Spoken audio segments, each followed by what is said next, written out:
د افغانستان لوبډلې د ټول نه اهم میچ سبا په ورلډ کپ کې د استرالیا سره که زه ووایم چې 2024 په ورلډ کپ کې د ټول نه اهمترین میچ سبانه دی د افغانستان لوبډلې د طرف نه نو دا خبره به غلطه نه وي د هغې وجه او ریزن دا دی که الله مکه سبا میچ افغانستان لوبډلې وبایلو نو افغانستان به د ورلډ کپ 2024 نه بهر شي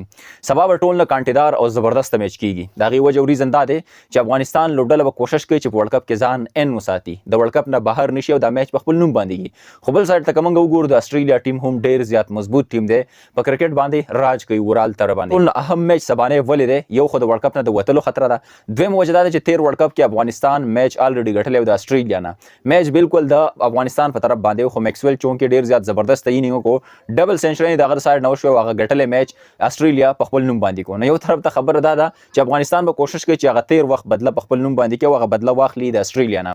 دویم وجه تاسو ته ما ویل چې ورلډ کپ کې ان کېدل دي ورلډ کپ کې ځان دننه ساتل دي په دغه وجه باندې دا میچ ډیر زیات اهم او امپورټنټ دی استرالیا به هم د ګټې کوشش کوي خو استرالیا ډیر زیات یو مضبوط ټیم دی یو زورور ټیم دی د افغانستان په مقابله کې خو زه درته بل ته خبره وکړم چې دا گیم دی په دې کې انیثینګ از پاسبل په دې کې سم کېدلی شي افغانستان ګټلی میچ چې څنګه بایللی و نو دغه شان کې بایللی میچ هم ګټلی شي افغانستان لوبډله نو کرکټ کې انیثینګ از پاسبل چانسز د دواړو لوبډلو دپاره یو شان دی خو بیا خیر چې کله میچ شروع شي گیم شروع شي دغه گیم د اندازې مطابق بیا سړی خپل پرډکشن ورکوي چې نه افغانستان یې ګټي یا استرالیا ګټي خو د افغانستان لوبډلې دپاره ډیر زیات اهم میچ دی د افغانستان چې کوم تماشایان دي شایقین دي د هغې امیدونه د سباني میچ سره دي او هغوی به سوال دا کوي چې یالله د استرالیا نه موږ د روان میچ سبا وګټو یو خو د بدلې خبره ده بله دویمه خبره دلته کې اهمه د افغانستان لوبډلې دپاره دا ده چې ورلډ کپ کې ځان ان ساتل دي برقرار ساتل دي نو د افغانستان چې کوم تماشایان دي او شایقین دي د سباني میچ دپاره ډیر زیات په انتظار باندې او ډیر زیات ایکسایټډ دي او د دې دپاره د واګو هم دي چې الله دې وکړي چې افغانستان لوبډله سبا د استرالیا نه میچ وګټي او استرالیا ته شکست ورکړي